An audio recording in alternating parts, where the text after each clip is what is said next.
Bonsoir et bienvenue dans Moselle Info. Comme chaque soir, 30 minutes pour développer l'actualité mosellane. Nous sommes le mardi 28 juin et tout de suite, voici les titres de l'actualité.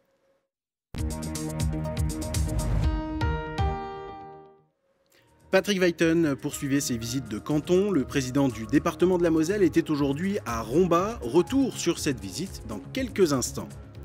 Abandonnés depuis plus de 4 décennies, les grands bureaux Wendel vont être réhabilités et sont donc au cœur d'un grand projet de restructuration. Plus de détails dans quelques instants. Enfin, coup de projecteur sur l'entreprise La Glace France, basée à Varise, une entreprise qui façonne le bois des tonneaux depuis plusieurs générations. La météo, mercredi ensoleillé et très estivale, avec des températures qui vont monter jusqu'à 28 degrés.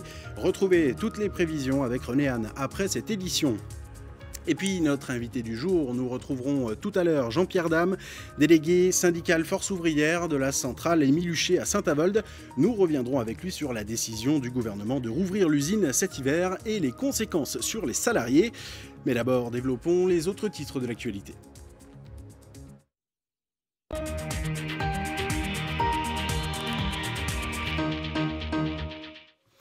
Patrick Weiten était donc en visite sur le canton de Rombat aujourd'hui, dans l'ouest du département. Après une visite de l'atelier de Racou à Saint-Privat-la-Montagne, le président du département de la Moselle s'est rendu au domaine de la Croix de Mission à Marange-Sylvange, puis au restaurant de la Ferme à l'Assiette. Un reportage de Fanny Bragard. C'est un vignoble qui monte, fruit du dur labeur de viticulteurs passionnés. L'obtention en 2011 de l'appellation d'origine contrôlée a fait décoller les vins de Moselle. C'est sûr qu'en passant à l'AOC, on a pris une autre dimension, on a pu se faire connaître un peu de tout le monde, que ce soit des tables de restaurateurs, des clients, même des clients même de l'étranger, des clients de toute la France et des clients de l'étranger qui commencent à apprécier nos vins. Cultivés en lyre, les 2 hectares de vignes de Philippe Joly ont contribué à la renaissance du vignoble mosellan, un Eldorado viticole que son jeune repreneur n'a pas choisi par hasard. En Languedoc, en fait, j'aurais été un parmi les milliers de viticulteurs. Ici, je vais bientôt être un parmi 16-17. Donc finalement, il y a tout à faire. Il n'y a que de l'avenir ici. Une aventure exaltante, soutenue par le département et son label Qualité Moselle, qui met en lumière toute la richesse du patrimoine gastronomique et paysager mosellan. Pour nous, il est important de valoriser leur travail, de valoriser leur savoir, de valoriser la qualité des vins de Moselle aujourd'hui, qui sont rentrés dans le cercle très fermé des grands vins de France. Il faut que nous soyons fiers de cette identité, du savoir-faire, à la fois dans les grandes villes, mais également de la ruralité. Nous sommes ici sur un territoire et des paysages prestigieux. De cette terre fertile, tout le talent mosellan s'exprime. Amoureux des bons produits, Thierry Bourson les sublime au quotidien. Autour de chez nous, on a des produits qui sont magnifiques. Parce qu'on arrive tout à trouver. J'arrive à trouver 80% des produits de chez nous pour faire à manger.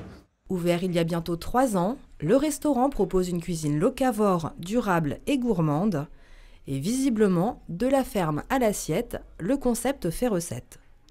Voilà un reportage qui met l'eau à la bouche et qui met en appétit. Le vin mosellan est très bon, mais à boire avec modération, bien sûr. Le salon mosellan de l'agriculture se prépare activement. Il se tiendra du 26 au 28 octobre prochain au parc des expositions de l'Eurométropole de Metz et mettra à l'honneur la race limousine avec près de 70 bovins sur les 2000 animaux répartis. Une conférence de presse s'est déroulée ce matin au cœur du GAEC des Deux-Vallées à Marange-Zondange. Colline Expert nous en dit plus.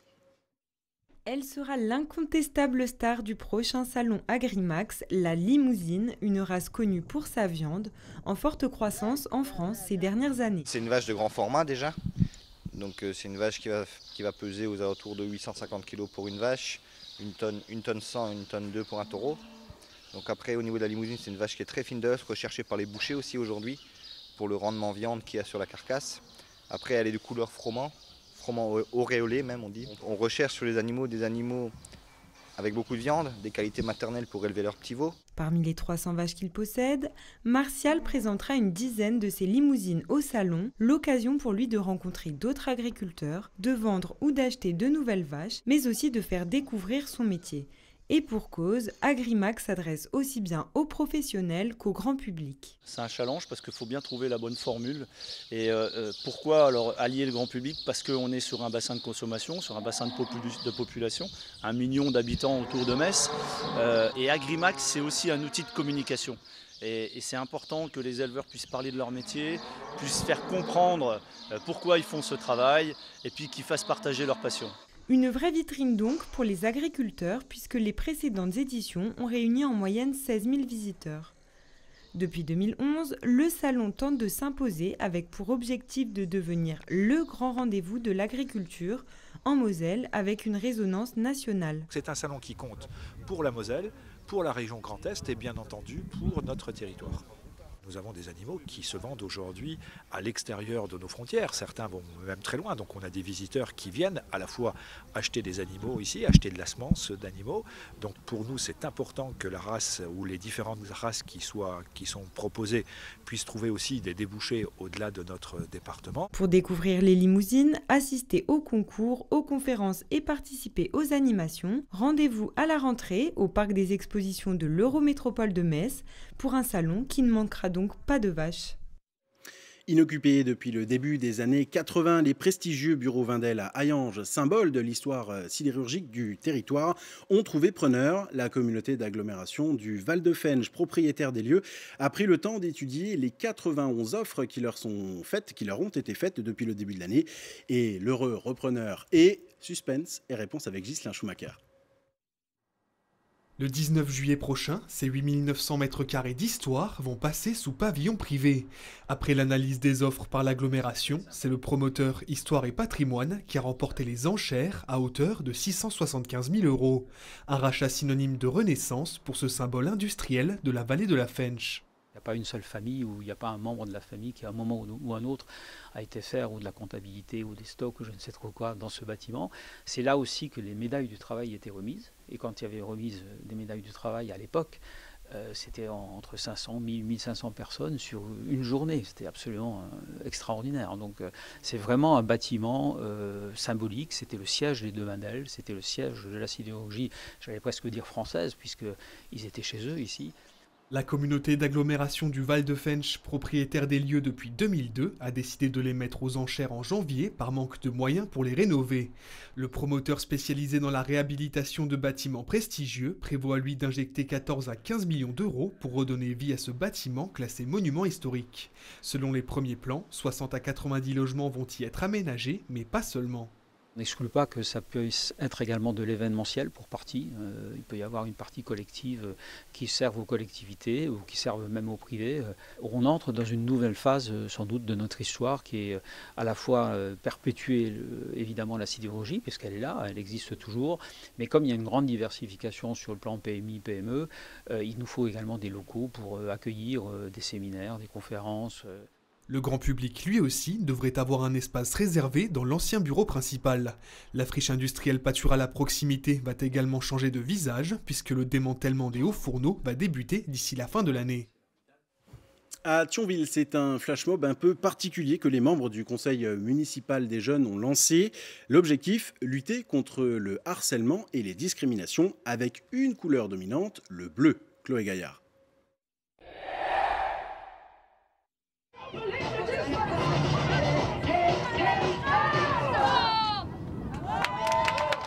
C'est pour dire stop au harcèlement, aux discriminations, aux violences et à l'exclusion que les élèves des écoles élémentaires Poincaré et Victor Hugo de Thionville se sont mobilisés cet après-midi. Une initiative portée par le conseil municipal des jeunes, dont fait partie Kylian. Objectif, faire prendre conscience aux adultes que ce phénomène violent existe vraiment. Je vois des copains qui se font rejeter parce qu'ils sont handicapés comme moi. Parce que le harcèlement est en tête de, on va dire, tout le monde. Et c'est important pour nous de dire stop au harcèlement. Après avoir déambulé dans la ville, cette vague bleue d'écoliers a enfin investi la passerelle de l'Europe pour un flash mob déterminé et plein d'enthousiasme. Après 3 mois de répétition, les enfants sont soulagés mais aussi conscients de leur action. En vrai, c'est important parce qu'il y a des gens, il y a beaucoup d'enfants qui souffrent du harcèlement et de la discrimination parce qu'il ne faut pas faire de différence entre les enfants. Depuis plus d'1 an, les encadrants éducatifs de la ville ont constaté une montée de la violence verbale et physique. Et au fur et à mesure, on remarquait que c'était vraiment des violences de plus en plus graves entre enfants. Au départ, c'est des chamailleries. Et là, ça devenait des gestes, des mots très très violents. Et du coup, on s'est dit, il y a quelque chose à faire, il faut alarmer, il faut qu'on bouge et il faut qu'on travaille surtout avec l'éducation nationale sur ce sujet-là. Ce projet, la mairie a souhaité s'y impliquer.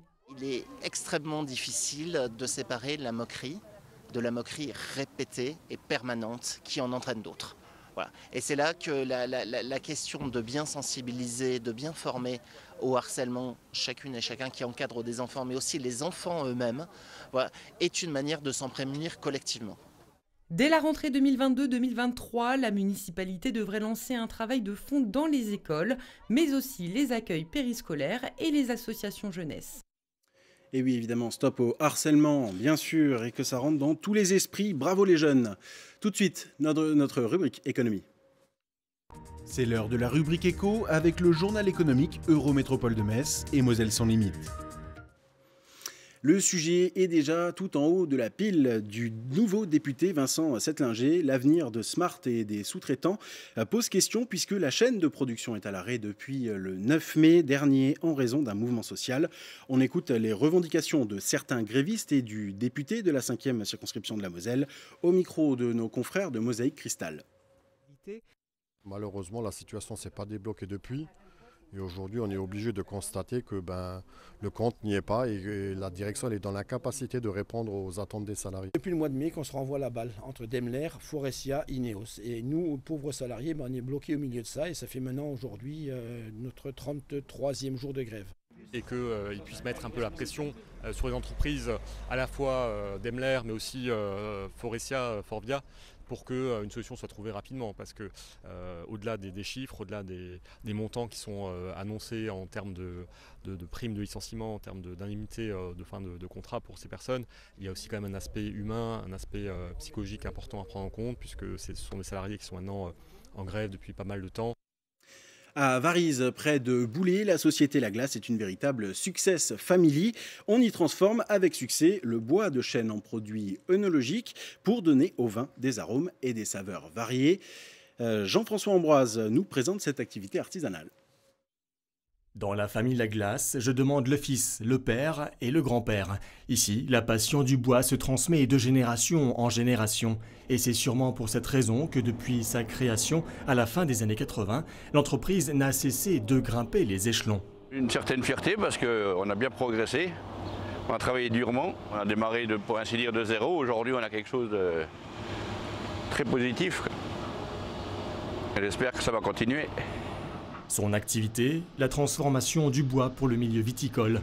Tout d'abord, la fabrication de tonneaux de vin, les mérins, et ensuite la conception de produits œnologiques, des planches torréfiées naturellement pour extraire les arômes du chêne. Ces bois sont des planches non conformes pour l'atelier pour les planches de tonneaux de vin. Elles sont stockées ici 24 mois pour développer le mycélium et ainsi développer les arômes naturels du chêne. Sur la production pour la planche de tonneaux de vin, on fabrique à peu près 1200 m3 de mérins annuels qui représentent 12 000 fûts en équivalence. Et les produits œnologiques bois, on fabrique à peu près 300 000 staves annuellement qui, elles, sont vendues en France et dans le monde entier. Si la société est une des plus importantes dans son domaine au niveau national et travaille à l'international, elle est très attachée à son territoire et veut jouer davantage sur la proximité. Quand on voit notre matière première qui s'échappe à l'étranger, sur la Chine, moi ça me fait mal au cœur de voir ça. Un arbre met 150 ans à pousser. Et c'est dommage que nous ne pouvons pas en profiter nous-mêmes. Prochaine étape, la création de la marque Etioc destinée à la fabrication de produits paysagers. L'objectif, utiliser de la matière de la région, la transformer sur place et la vendre localement. Et du football maintenant, Farid Boulaya quitte le FC Metz après 4 ans et demi de bons et loyaux services. Un départ tout sauf surprenant puisque le contrat du milieu de terrain arrive à sa fin. Peu présent sur le terrain malgré de grandes qualités techniques. Il a décidé de relever un nouveau challenge. Son nom reviendra avec insistance du côté de Strasbourg d'ici peu. Affaire à suivre donc. C'est l'événement sportif de l'été en Moselle du 22 au 31 juillet prochain. Le championnat de France de kayak se déroulera en Moselle au bassin de la Pucelle. Récemment labellisé Terre de Jeux 2024, le site va offrir 1300 kayakistes et 250 clubs participants. Un cadre de choix selon le président de la Fédération française de canoë-kayak, Jean Zungrana. On l'écoute au micro de Chloé Gaillard. Le site de Metz est pour nous un site remarquable à plusieurs titres. D'abord, au travers des infrastructures que possède effectivement la ville, avec ce stade d'eau vive. Et la qualité de cette infrastructure a été reconnue puisque c'est un site qui a été labellisé centre de préparation aux Jeux. Et donc, il y a véritablement une reconnaissance de la qualité de cet équipement. C'est aussi lié aussi aux qualités d'organisateur du club de Metz, qui effectivement a organisé de nombreux autres événements de cette nature par le passé, qu'il s'agisse donc de championnat de France de descente en 2017 de mémoire ou encore de slalom en 2019. Donc lorsqu'on conjugue ces éléments avec effectivement le partenariat important qu'il y a avec les collectivités locales et notamment donc la ville de Metz, on peut dire que toutes les planètes étaient alignées pour organiser cet événement donc sur ce territoire. Et voilà, on continue de développer l'actualité avec notre invité du jour.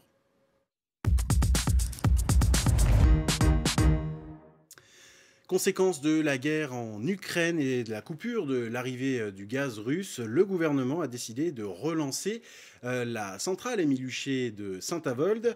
Et oui, la France aura-t-elle de quoi se chauffer cet hiver? Une question à laquelle la réponse n'est pas forcément évidente. Alors le gouvernement prend les devants. Pour en parler, je suis avec Jean-Pierre Dame, délégué syndical Force ouvrière à la centrale Émile Huchet. Bonsoir. Bonsoir. Merci d'avoir accepté notre invitation. Cette réouverture était attendue. Ça fait un moment que la rumeur court, presque depuis la fermeture. Est-ce que vous vous attendiez à une annonce avant l'été ? Au-delà d'attendre, nous l'espérions, parce que tout simplement pourquoi le bruit courait déjà avant la fin de la fermeture et le bruit prenait de plus en plus de consistance. Donc nous savions qu'il y avait de très fortes probabilités que nous allions devoir redémarrer. Nous avions même à l'époque insisté auprès des tutelles et de notre direction pour dire écoutez, c'est peut-être pas le moment de mettre nos gens à l'arrêt, en congé de reclassement ou en retraite. Il faut peut-être les garder quelques mois, à l'instar de ce que font nos amis allemands de l'autre côté de la frontière. Lorsqu'ils arrêtent, pendant un certain temps, ils se mettent en réserve au cas où un élément pourrait perturber la fermeture. Et à ce moment-là, on a les salariés qui sont présents et on peut redémarrer très vite. D'ailleurs, je peux annoncer ici que la centrale d'Ensdorf, qui est de l'autre côté à 5 km de chez nous, arrêtée depuis 3 ans, elle sera opérationnelle avant nous. Parce que les Allemands ont anticipé le retour sur le réseau, ce que nous n'avons pas fait. J'imagine qu'il y a des discussions entre les salariés et le gouvernement. Est-ce qu'il y a des conditions émises par les salariés pour revenir travailler cet hiver à l'usine Émile Huchet? Oui, alors pour les salariés, il y a deux conditions essentielles. La première, elle tombe de fait, c'est dans quelles conditions salariales. Donc les salariés reviendront aux mêmes conditions salariales qu'ils avaient précédemment lorsque nous exploitions jusqu'au mois de mars. Donc ça, c'est la première condition qui est acceptée, qui n'a pas posé de problème. La deuxième condition, c'est que les salariés demandent à avoir une organisation du travail qui leur permette de bien faire leur travail, d'assurer la sûreté des installations, parce qu'il ne s'agit pas que l'installation tombe en panne parce qu'on a mal fait les choses, donc la sûreté des installations, et donc leur propre sécurité, et celle des entreprises qui travaillent avec nous. Donc ce sont deux exigences fortes, et nous avons une autre exigence, c'est que nous voulons savoir, à un moment donné, que le gouvernement dise « oui, vous pourrez repartir au 1er octobre », dans telles conditions. Parce qu'aujourd'hui, nous ne savons pas encore dans quelles conditions. C'est-à-dire... Justement, oui. Pour le moment, rien n'est signé. Demain a lieu un CSE organisé par Gazelle Énergie. Qu'est-ce que concrètement vous attendez de ce CSE ? Alors, nous, on attend, parce que nous sommes là pour une fois dans la même attente que Gazelle, notre employeur. C'est-à-dire que le gouvernement prenne enfin des décisions et dire, voilà, on va autoriser à tourner tant d'heures pour l'hiver. Parce qu'aujourd'hui, nous n'avons pas d'autorisation pour tourner au-delà de 700 heures. Donc, il va falloir tourner 2500, 3500 heures, 4000 heures, personne ne le sait. Donc, l'État doit sortir un décret qui dit, on va tourner tant d'heures. Que les choses soient, voilà, soient clarifiées. Et à partir de là, nous pourrons ajuster les temps de formation aussi. Hein, parce que si on doit tourner à pleine charge dès le début du mois d'octobre, ça va être un peu compliqué peut-être parce que nous n'avons pas encore le retour des salariés qui vont dire « je reviens ». Puisqu'on ne leur a pas dit dans quelles conditions ils vont travailler demain. Nos équipes d'exploitation, pour imaginer un peu, ont l'habitude de travailler en équipe. Si dans l'équipe, il manque une personne, on va chercher dans l'équipe d'à côté. C'est ce qu'on a toujours fait. Mais si dans toutes les équipes, il manque une personne, ça va poser un problème d'organisation, de formation qu'il faut anticiper le plus en amont possible pour pas qu'on ait de problème. C'est une des difficultés. Ce que nous allons demain demander à notre direction, c'est quand est-ce que notre direction va enfin prendre la décision de contacter individuellement chaque salarié. Est-ce que tu es prêt à reprendre le travail dans telle et telle condition, pour que, à partir de ce recensement, on puisse dire, voilà, nous aurons 90%, nous aurons 100% des potentiels nécessaires. Oui, parce qu'idéalement, il faut combien de personnes pour... idéalement, il en faudrait 70. 70 personnes, oui, comme au moment de la fermeture. Oui, on acceptait mal qu'il fallait 70 au mois de mars à la fermeture, et maintenant, il n'en faut plus que 20. Voilà, j'exagère peut-être un peu, mais c'est une vraie difficulté pour nous, parce que, comme je le rappelle, nous serons très attentifs à la sûreté des installations. Donc, la sûreté des installations ne peut être qu'assurée par des salariés qui ont la compétence. Il y a des métiers qui demandent un temps de formation assez long, plus d'1 an.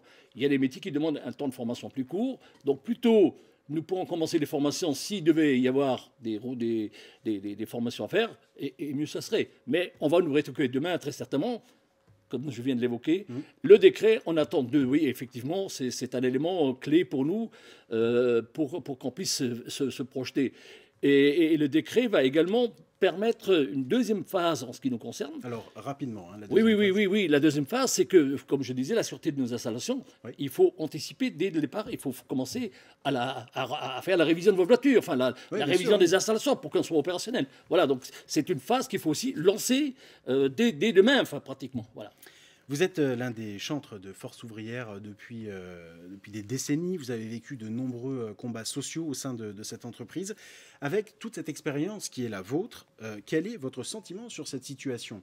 Fermeture au mois de mars dernier, réouverture pas en catastrophe, mais pas loin quand même si les devants semblent être pris, vous attendez toujours des clarifications. Quel est votre sentiment sur cette situation ? Cette situation m'appelle la réflexion suivante, c'est que la transition écologique et énergétique, elle est souhaitée et tout le monde la veut. Mais le constat que je fais depuis maintenant les décennies que je suis dans cette centrale, à chaque arrêt de centrale, de tranche, à chaque fois qu'on a changé de technologie, on s'est donné le temps nécessaire d'anticiper, et en formation, et anticiper aussi, ce qui est l'essentiel de notre métier, garantir la sécurité d'approvisionnement du réseau.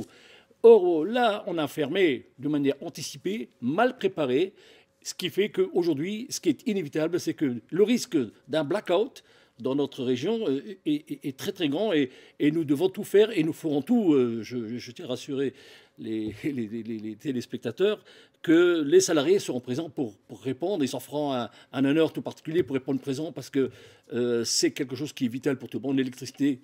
Bien sûr, chacun la veut à tous les jours. Voilà. Alors je rappelle que l'usine peut permettre à 700 000 foyers de vivre avec l'électricité. Merci Jean-Pierre Dame d'être venu sur notre plateau, donc la centrale Émile Huchet, qui reprendra donc son activité cet hiver, et Moselle TV sera bien sûr là pour suivre cette reprise. Merci beaucoup. Merci à vous. Et on termine comme chaque soir avec l'image du jour et la démolition du prieuré de Velferdin à Sarreguemines. Une première étape, puisque le projet de réhabilitation est plus que jamais d'actualité. Le repreneur OERT Corporate envisage de construire notamment une auberge de jeunesse, un projet de près de 5 millions d'euros, et ce sera un gros chantier, comme on l'imagine en découvrant ces images de nos confrères de Mosaïque Cristal. C'est la fin de cette édition de Moselle Info. Tout de suite, retrouvez la météo et juste après, retrouvez Baptiste Deveau dans Moselle Sport au programme de l'eau. Et quand il fait chaud, ça fait du bien, du kayak et du water polo. Rendez-vous demain à 18h avec Jean Minon pour l'actu. Bonne soirée à tous.